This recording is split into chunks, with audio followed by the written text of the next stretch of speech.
오늘은 도피성이란 제목을 가지고 함께 말씀을 상고하고자 합니다. 여호수아 전체의 이야기들을 핵심적으로 나열해 보면 이와 같이 교차 대구를 확인할 수 있습니다.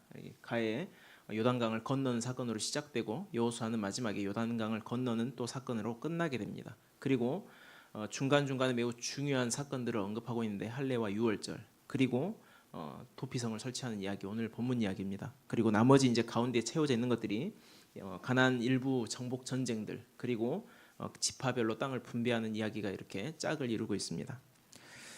이스라엘은 가나안 땅에 들어와서 할례를 행함과 동시에 유월절 절기를 지켰죠. 할례는 생식기에 표시를 해두는 것이죠. 그래서 번성하여 충만하게 되리라는 하나님의 새로운 언약과 관계가 깊습니다. 무엇보다도 삶의 터전이 될 가나안 땅의 정착과 할례는 굉장히 깊은 관련이 있죠. 특히 유월절에 다다라서 할례를 행하게 하심으로써 애굽에서 구원하여 주신 이 일을 더 실감나게 기억하고 회상할 수 있게끔 되었습니다. 유월절은 처음 구원의 자리로 피하게 되었던 그 일을 기억하게 하는 날이라면, 도피성은 현재를 살아가는 이스라엘 백성들이 만나게 될 궁극적인 피난처를 상징합니다. 다시 말하면 도피성은 특정 죄인들을 위해서 설치된 장소였지만, 여호수아 전체적인 이러한 구조적 측면을 고려해 볼 때 현재 하나님 나라에서 살아가는 백성들을 위한 구원을 제공하는 장소라는 것을 엿볼 수가 있어요. 이런 점에서 오늘 복음 안에 살아가는 성도들에게도 도피성이 주는 교훈은 반드시 간직해야만 합니다. 오늘 본문을 전후로 하여 보니까 도피성이 설치된 시점은 12지파에게 땅 분배를 마친 후입니다. 12지파를 위한 분배가 끝난 후에 기업이 없는 레위인들을 위한 거주지를 지정하는 이야기로 진행이 되는데, 그 중에 바로 이 도피성 이야기가 있어요. 민수기에서 이미 레위인들에게 주어질 40개의 성읍에 대한 약속한 바가 있습니다. 그리고 40개 성읍들 외에도 6개의 성읍이 더 더해졌는데, 그것들이 바로 도피성입니다. 지도를 보시면 특별히 여러분 성경 7절 8절 사이에 도피성이 어디에 이렇게 위치하게 되었는지 기록하고 있죠. 여러분들이 기억할 점은 구체적인 지명, 이것도 중요하겠지만 그보다 도피성이 가나안 땅에 어떻게 이렇게 분포하고 있느냐가 굉장히 중요할 것이에요. 보시다시피 도피성은 요단 동편 그리고 요단 서편 이렇게 구분되어서 3개씩 설치가 되어 있습니다. 어느 곳에서도 쉽게 그렇게 피할 수 있는, 쉽게 도달할 수 있는 그러한 위치에 윗대 북쪽에, 그리고 남쪽에, 그리고 가운데 중앙에 이렇게 도피성들이 위치해 있도록 했습니다.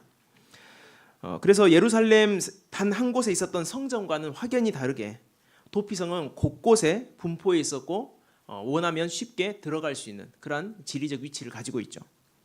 그렇다면 하나님께서 명령하신 도피성이 어떤 용도를 위한 것인지 다시 한번 우리 3절 말씀 읽어보도록 하겠습니다. 3절입니다.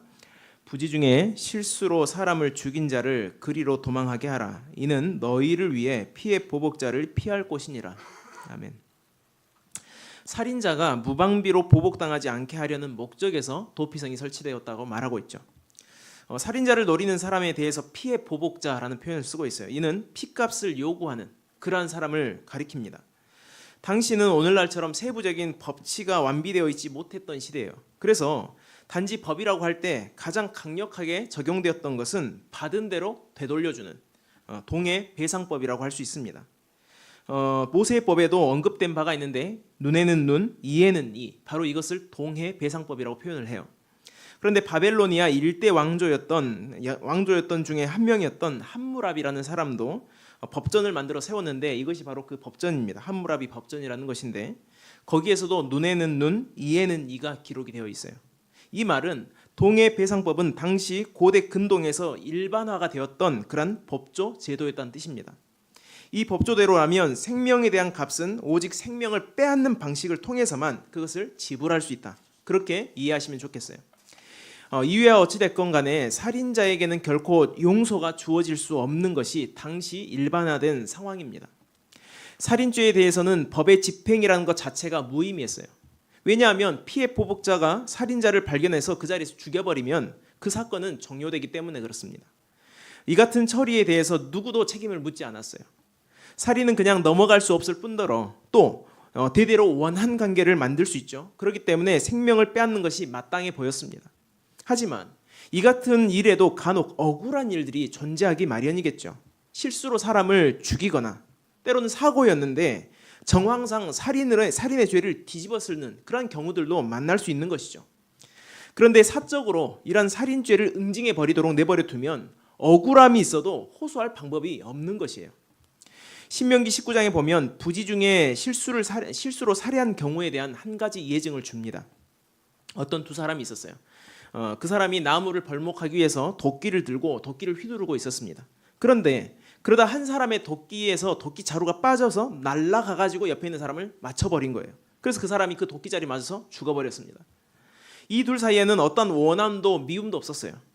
순전히 한 사람의 예기치 못한 과오, 잘못 때문에 기인된 살인 사건입니다. 만일 이런 일이 우리에게 닥친다면 정말 당황스럽고 나는 정말 그런 잘못이 없습니다 라고 변명하려 들지 않겠습니까? 어떻게든 고의가 아님을 증명하여서 처벌을 가볍게 하고자 할 것이겠지만 여러분, 동해배상법이 일반화된 사회에서는 저들의 변명을 들어줄 한가한 사람이 없다라는 것이죠. 그런데 하나님께서는 특별 구제책을 주시되 도피성을 지정해서 거기에 숨어서 보호를 받게 하신 거예요. 억울한 사람들에게 도피성은 마치 마지막 남은 희망이자 또 보복의 칼을 피할 수 있는 가림막이 되는 것이죠. 따라서 도피성 장치는 억울한 사람들에게는 천군만마와 같은 안전조치라 할 수 있습니다. 하나님의 공의를 실행하는 이스라엘에서만큼은, 다른 데서는 안 그러더라도 이스라엘에서만큼은 이 같은 억울한 일이 벌어져서는 안 되는 것이겠죠. 하지만 여러분, 하나님께서 이스라엘 땅 안에 도피성을 설치하게 하신 것은 단지 실수로 살인한 자들을 보호하려는 취지만은 아닙니다. 그보다 더 중요한 개념을 가르치기 위해서였어요. 하나님께서 도피성과 매우 유사한 개념을 최초에 나타내신 적이 있습니다. 그것은 바로 아담의 아들이었던 가인이 그의 동생 아벨을 살해했던 일에서부터예요. 가인은 하나님께서 자신의 제사는 받지 않으시고 오직 아벨의 제사만 받으신 이 사실에 분노를 했습니다. 그래서 아벨을 한적한 곳으로 불러다 내어서 돌로 쳐 죽여버립니다. 우발적인 범죄가 아니라 계획된 살해였어요. 그때 하나님께서 가인에게 나타나셔서 아벨이 어디 있냐라고 물으실 때 가인은 모른 척했죠. 하지만 하나님께서 이렇게 말씀하십니다. 내 아우의 핏소리가 땅에서부터 내게 호소를 한다. 그렇게 말함으로 인해서 그의 거짓말이 금세 들통나고 맙니다. 하나님께서는 살인죄에 대한 형벌로서 가인에게 땅의 저주를 받게끔 선포하셨어요. 그는 농사를 짓는 자였죠. 더 이상 땅이 열매를 내지 못할 것이라는 저주를 쏟으신 거예요. 특히 땅에서 피하여서 유리하는 자, 방황하는 자가 되리라 이렇게 말씀하셨습니다. 여기서 여러분, 땅에서 피한다는 이 말 자체가 함의하는 메시지는 피의 보복자가 쫓는 것과 같아요. 아벨의 피가 땅에 떨어졌고 피를 머금은 땅은 살인자 가인을 향하여서 피값을 요구하는 것, 그것이 바로 땅이 저주를 내리는 것입니다.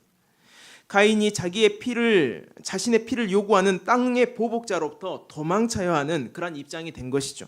사실 창세기 본문에서 가인에게 보복할 자가 누구인지 나타내 주지는 않습니다. 그럼에도 여러분, 모두가 다 아담의 후손이죠.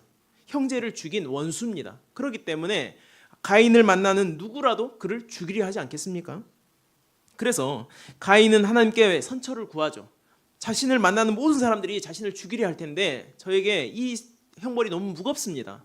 좀 선처를 해주십시오. 그렇게 말해요. 그때 하나님께서는 가인을 죽이는 자마다 7배나 벌을 더 받게 하겠다. 이렇게 법령을 선포해 주셨고 또 그에게 죽여서는 안 된다는 표를 주심으로써 사람들에 의한 살해 위험만큼은 피할 수 있도록, 면할 수 있도록 그렇게 해주셨죠.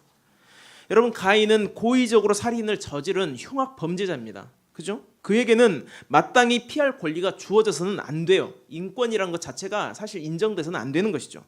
누구보다도 공의를 판단하시는 하나님께서 가인의 죄를 이런 식으로 용서하셨구나 이렇게 생각해서는 안 됩니다.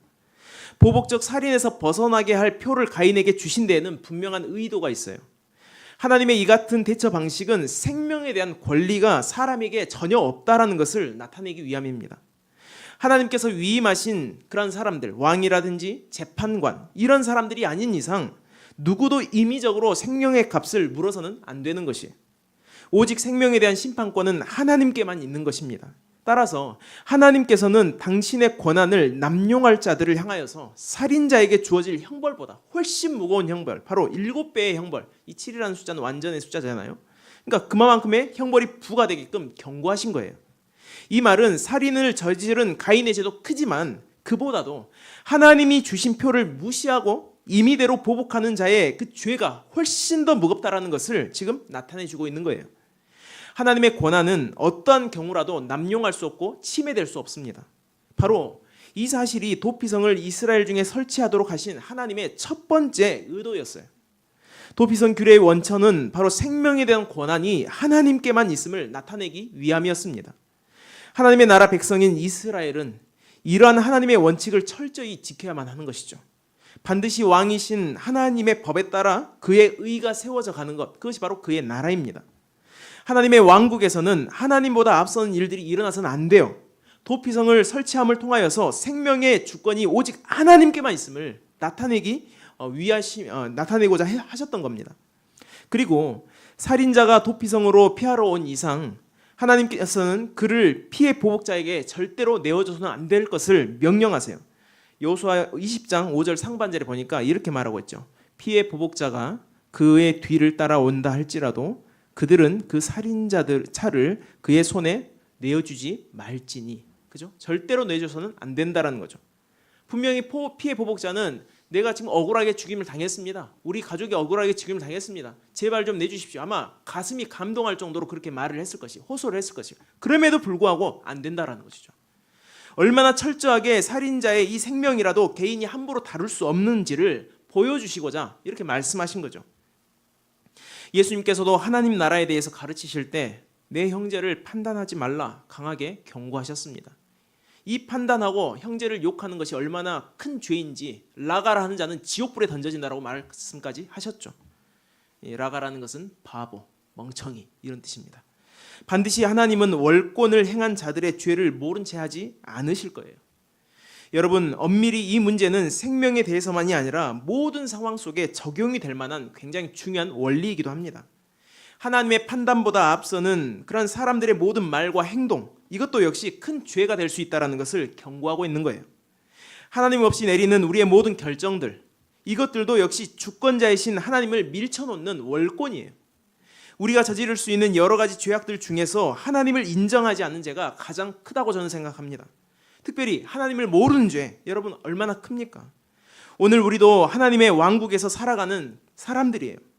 우리가 성도라면 하나님의 주권이 내 삶에 반드시 실현될 수 있도록 그렇게 해야만 합니다. 크게는 생명의 문제로부터, 작게는 심히 작은 형제 한 명을 판단하는 자리랄지라도 하나님의 주도권과 역사가 모든 우리의 영역에 나타날 수 있도록 해야 한다는 것이죠. 하나님의 범주를 벗어난 일은 변명거리가 될 수 없습니다. 오늘 본문에서 명령하시는 도피성은 그런데 가인의 때와는 조금 달리 부지 중에 살인한 자만 피할 수 있는 그런 곳이라고 한정짓고 있어요. 무엇 때문에 기준이 상향이 되었을까요? 그 이유는 이미 시내산에서 주신 율법 때문입니다. 하나님께서는 율법을 통해서 고의적으로 살인한 자들은 반드시 죽이라 명령하셨어요. 이는 가인의 죄가 용서받을 수 없는 죄라는 것을 확정해 주는 것과 같습니다. 고의적인 살인이나 사형에 해당되는 기타 죄악에 대해서는 사죄받을 방법을 전혀 주시지 않았어요. 때문에 고의로 살인한 자들에게는 도피성도 결코 대안이 될 수 없는 것입니다. 어느 율법에서는 거부되면서 또 어느 율법에서는 허용이 된다면 어찌 그것을 공의라 말할 수 있겠습니까? 여기에서 용서받을 죄와 용서받지 못할 죄의 구분을 지금 이미 해주고 계시는 것이죠. 도피성은 용서받을 죄인들을 위해서 설립된 피난처입니다. 부지 중에 실수로 살인한 자로 한정 짓는 것이죠. 도피성은 저들의 무고가 밝혀지기까지 피해 보복자의 손으로부터 죽지 않도록 보호받는 그런 도피처였어요. 계속해서 도피성에 들어가기 위해서는 절차가 필요했습니다. 4절에 보면 도망자가 도피성에 당도하면 문 어귀에 서서 그 성읍의 장로들에게 자신의 사건을 말할 것을 이렇게 언급하고 있어요. 그러면 장로들은 살인자의 사건 이 정황을 들은 후에 그가 무고하게 사람을 죽였다라는 일이 판단이 되면 그 사람을 받아들여서 그에게 살 수 있는 집을 주고 생활할 수 있도록 모든 것들을 제공할 것을 명령하고 있어요. 그런데 문제는 그 살인자가 하는 말을 어떻게 믿느냐는 거예요. 그죠? 살인자입니다. 여러분, 부지 중에 우리 살인합니까? 잘 안 하잖아요. 그죠? 거의 없습니다. 그런 일들은 드물어요. 운전이나 하고 가다가 가끔 실수로, 그죠? 어떤 사람들이 사람을 실수로 사고로 죽게 하는 경우는 있지만 흔하진 않아요. 여러분, 그러한 사람의 말을 쉽게 믿을 수 있겠습니까? 고의로 살인한 자가 생명을 부지해보고자 거짓말로 나 고의로 그러지 않았습니다, 그렇게 말한다면 어떻게 될까요? 아마 깜빡 속아서 고의로 살인한 자를 보호하게 되는 일이 일어나고 말 것이에요. 과연 이것이 하나님의 공의에 합당한 처리인가 의구심이 들 수도 있습니다. 그런데 우리는 또 다른 율법을 살펴봄으로써 이 점에 대한 불편한 마음을 쉽게 해소시킬 수 있어요. 사람의 눈과 귀는 속일 수 있지만 하나님을 속일 수 없다라는 것을 이 율법에서는 설명해 줍니다. 이렇게 이제 제목이 붙는데 의심의 소재 혹은 기억의 소재라는 율법입니다. 의심받는 죄를 판단케 하는, 증거가 없는데, 증거가 없는데 그 사람의 그 죄를 판단케 하는, 그래서 진리를 드러내는 그러한 율법이에요. 방법입니다. 어떤 경우에 자신의 아내가 더럽혀졌다, 간음으로 더럽혀졌다는 그런 심증은 있는데 현장에서 붙잡지 못해서 물증이 없는 상황, 그런 상황에 어떻게 해야 하는가라는 그런 한 가지 예가 나타나고 있어요. 남편은 제사장에게 아내를 데려가되 소재물을 헌물로 같이 가지고 나아갑니다. 자세한 규정에 대한 설명은 넘어가고 핵심 부분만 말씀드리면 이래요. 제사장은 여인을 여호와 앞에 세워서 죄 없음에 대해서 맹세하도록 합니다. 그런 다음에 성막 바닥에 떨어져 있는 그런 티끌들을 모아서 그걸 물에 희석하는데 이 물을 저주가 되게 할 물이라는 표현이 나오더라고요. 그래서 이 물을 여인에게 마시게 합니다. 만일 여인이 죄가 없어서 무고하면 아무 일도 일어나지가 않아요. 하지만 여인에게 죄가 있으면 그녀의 배가 불러오르고 또한 널쩍다리가 마르게 함으로써 영원히 불임 상태에 빠지게 된다라는 그런 율법이에요. 이로써 그의 거짓말이 드러난다라는 것이죠.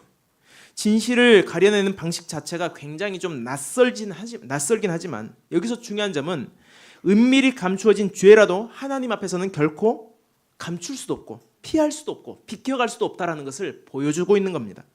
따라서 고의적 살인자가 당장은 도피성에 피신할 수는 있어도 하나님은 그의 죄가를 반드시 드러나게 하실 거예요. 그러니 법을 악용하는 자들에 대하여서 우리가 흥분할 필요는 없습니다. 다만 우리가 주목해야 할 점은 부지 중에 실수로 살인을 저지른 이러한 죄인들에 대한 관심이에요. 레위기를 보면 살인죄 외에도 부지 중에 지은 죄의 문제를 열거한 부분이 기록되어 있습니다. 주로 이제 속죄죄 그리고 속건죄를 드릴 자격 조건 중에 부지 중에 죄를 지은 자란 언급이 있어요. 그러니까 이 속죄죄, 속건죄를 드릴 수 있는 유일한 자격 조건이 뭡니까? 부지 중에 죄를 범한 사람이, 고의적으로 죄를 범한 사람은 이 예배를 드릴 수가 없습니다. 특히 이 죄를 깨달을 때, 그 사람이 이 죄를 깨달을 때 속죄죄와 속건죄를 드려야 한다고 하면서 세부적인 조항을 설명하고 있어요. 이 말은 자신이 그 자신의 죄를 드러내지 않고 스스로 덮어버린다면 이 제사들을 드리지 않아도 되는 것이죠. 여러분, 제사를 드리려면 희생 제물이 필요합니다. 헌신이 필요하죠. 그죠? 이것이 생활 경제에 부담이 될 수도 있어요. 그러니까 자신의 죄를 드러내지 않으면 자신은 거룩한 척 할 수도 있는 것이고, 또 이것을 드러내지 않으면 이런 제물을 바칠 필요도 없게 되고, 이런 상황들이 벌어지는 것이죠. 속죄제, 속건제는 개인 양심에게 의탁하는 방식으로 진행이 되었던 강제성이 덜한 제사 제도입니다. 강제성은 덜하지만 여러분, 반드시 죄는 속죄함을 받아야 해요. 하나님께서는 속죄함을 받으러 나오는 과정에 범죄자가 스스로 양심에 따라 고백하는 길을 지금 펼쳐놓고 계신 거예요. 열어놓으신 거죠. 하나님은 그 사람에게 있는 그런 티끌 같은 죄악이라도 다 알고 계시지만 유예의 시간을 주심으로써 자발적으로 회개하려는 그런 겸손한 자를 기다리고 계셨던 겁니다. 도피성에 피하는 살인자도 진실을 말하는 자와 거짓을 말하는 자로 구분이 될 수 있겠죠. 자신의 양심을 따라 겸손히 용서를 구하고자 속죄 제사를 드리는 자처럼 당장 생명 부지하는 일보다 진실을 하나님 앞에 고하고자 그리고 용서를 구하고자 하는 그러한 시급한 문제를 가지고 있는 사람, 이 사람을 하나님께서는 기다리고 계신다라는 것이죠. 정의가 살아있는 하나님의 나라에서는 거짓으로 자신의 고의성을 숨기는 자들, 이들이 피할 곳은 없습니다. 오직 하나님께서 주신 도피성은 겸손히 주께 나와 진실되게 자신의 죄를 자백하는 자들, 그들을 위한 것이고, 또 용서받기를 간청하는 자들에게 베풀어 주실 하나님의 긍휼이란 사실이에요. 사실 우리의 죄성을 보십시오. 그 의도가 과오인지 때로는 고의인지 구별하기가 참 어렵습니다. 다들 무고하다 항변하고 싶겠지만 태생적인 교만함 때문에 죄를 짓는 경우가 더 많은 것 같아요. 지금 여러분이 처한 상황이 각각 다 다릅니다. 그죠? 아무리 우리가 인생을 잘 경영한다 할지라도 몸에 배어 있는 불신앙적인 습관, 그죠? 옛 쓴뿌리, 성향 이런 것들은 신앙의 길과 무관하게 이끌더라는 것이죠. 사업을 일으킬 때에도 하나님 앞에서 정직을 추구할 것인가 아니면 실리를 추구할 것인가 저울질하는 어리석은 모습을 보입니다.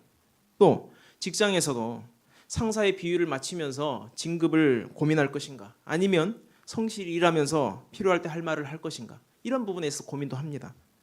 우리의 결정은 언제나 실리와 이익에 맞추어져 있는 경우가 굉장히 많아요. 하나님께서 거룩하시니 성도도 거룩해야 한다는 이 사실을 모르는 성도가 있겠습니까? 알면서 묵과하는 경우가 훨씬 많다고 저는 생각합니다. 그러나 여러분, 하나님은 인자가 많으시고 자비하시고 노하기를 더디하시는 그런 분이세요. 따라서 오늘 우리가 항변할 일은 어쩔 수 없이 죄를 지었습니다가 아니에요. 도리어 주님, 저는 죄인입니다. 저를 용서해 주십시오. 이런 낮은 마음의 사죄가 필요하다는 것이죠. 그리할 때 신실하신 하나님은 오늘 피난처를 우리에게도 반드시 주신다는 사실입니다. 이 도피성 규례에서 가장 마지막 한 부분이 있습니다. 그것은 언제까지 거기에 머물러야 하느냐라는 부분이죠. 6절 우리 한번 같이 읽어보도록 하겠습니다.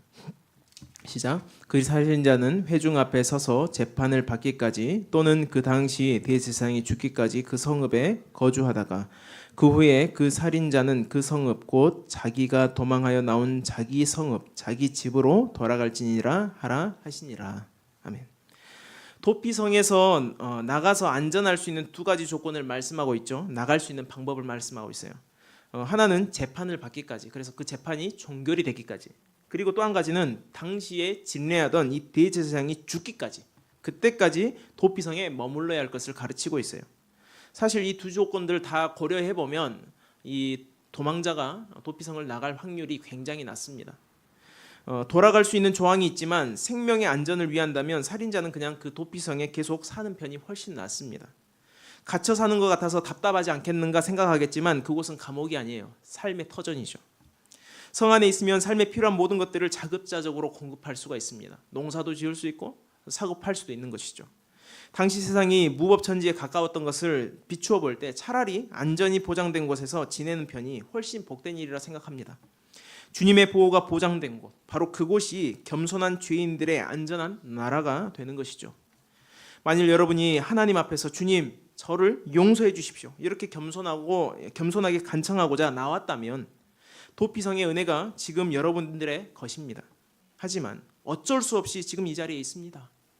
또 계속 그냥 이대로 있겠습니다 라고 고집을 부리신다면 도피성의 은혜와는 상관이 없는 것이에요.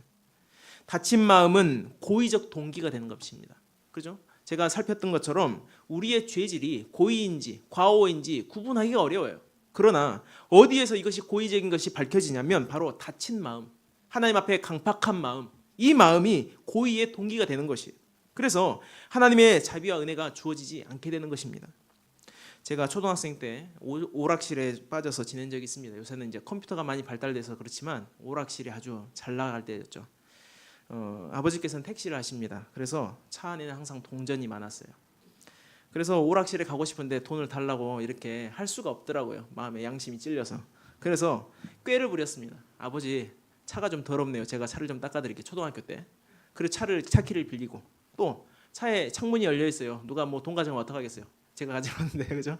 그래서 제가 차키를 빌려서 또 돈을 야금 이렇게 먹었어요. 근데 이게 이제 어느 정도 지나니까 만성화가 되고 들키지 않았습니다. 그러고 나서 또 이사를 가가지고 나이를 좀 더 먹었어요. 이제 초등학교 6학년쯤 됐을 때. 그때 또 아버지께서 당시 이제 차 사고가 나신 거예요. 차 사고가 나서 차에 있던 동전들을 싹 끄집어내가지고 장롱에 넣어놨는데 저는 몰랐어요. 근데 저희 형이 알려줬어요. 그래서 저희 형과 함께 공범자가 돼가지고 계속 야금 오락실에 돈을 갖다 바쳤습니다. 그런데 하루는 저희 어머니께서 저희 눈을 보시면서 광섭아, 너 솔직히 말할래? 하시는 거예요. 그래서 뭘 말해요? 그때 막 피했어요 제가. 그러면서 야 광석아 네 얼굴에 다 써 있어. 그렇게 말씀하시는 거예요. 그래서 제가 거울을 봤어요. 아무것도 안 써졌는데 뭐가 써졌다는 거야. 이러면서 아 내가 거기서 열심히 오락을 하다가 얼굴이 빨개져서 엄마가 알아보셨나 보구나 이렇게 생각해서 저는 공원에 가서 한두 시간 막 이렇게 시간을 보내다가 들어오기도 했습니다. 여러분 자녀들이 혹시 공원에서 시간 보내다 들어오면 반드시 추궁해 보시기 바랍니다. 뭔가 잘못이 있을 거예요. 근데 제가 그렇게 추궁을 당하다가 결국에는 두 손 두 발 들고 정말 죄송하다고 그렇게 사죄를 한 적이 있습니다. 저희 형도 같이 혼났겠죠. 기억은 잘 안 나는데 저는 혼났었어요. 그래서 그때 이 사죄를 드리고 나서 그 후가 어떻게 되었는가? 저희 부모님은 용서해 주셨어요. 쿨하게. 그리고 그때 일을 기억하시지 않으셨습니다. 지금도 기억을 하시는지 모르겠어요. 여러분 이것이 고의적인 죄라도 용서하시는 부모의 모습이 우리 하나님의 모습이에요. 우리 아버지의 모습인 것이죠. 그렇기 때문에 여러분 혹시 우리가 연약하여서 넘어질지라도 혹시 우리가 알고 넘어진다 할지라도 여러분 늦었다라고 생각할 그때라도 여러분 반드시 우리에게 긍휼을 주시는 하나님 앞에 나아가서 여러분의 마음을 털어놓고 기도하시기 바랍니다. 말씀을 정리하겠습니다. 우리 시편 46편 1절 한번 같이 읽어보도록 하겠습니다. 하나님은 우리의 피난처시요 힘이시니 환난 중에 만날 큰 도움이시니라. 아멘. 여러분 하나님은 죄사함을 구하는 모든 자들에게 용서를 베푸시고자 임재하시는 하나님입니다. 그게 성막에서 나타났죠. 설령 그들이 중한 죄인이랄지라도 구원받고자 주께 나오면 주께서 그들을 숨겨주세요. 이 일은 예수 그리스도 안에서 완성되었다는 것을 제가 다시 한번 확언드립니다. 그러므로 여러분 주님께 피하십시오. 살고자 하는 그런 우리의 주도권을 주님께 양도하는 일부터 여러분 우리에게 있는 죄의 문제를 해결하는 첫 걸음입니다. 생명이 주님께 있고 소망이 주님께 있음을 고백하시기 바랍니다. 진정 여러분들의 하루의 삶 속에서 단 한 번도 도피성을 찾고 있지 않다면 우리는 여전히 주님의 은혜를 모르는 자예요. 여러분이 지은 모든 죄와 허물의 책임이 여러분들에게 물어질 것이에요. 그렇기 때문에 반드시 여러분 삶 가운데 도피성을 찾으시기 바랍니다. 저는 도피성을 찾는 제일 좋은 방법이 기도 방법밖에 없다고 생각해요. 그래서 여러분들이 정말 기도의 삶을 사시고 결단하시고 그렇게 하나님을 찾으시기 바랍니다. 주님께서는 그 사람들의 간구를 절대로 멸시하지 않으십니다. 오늘도 피난처가 되시는 주님 앞에 겸손함으로 나아가 안전한 여러분들의 삶이 되기를 간절히 축원드립니다.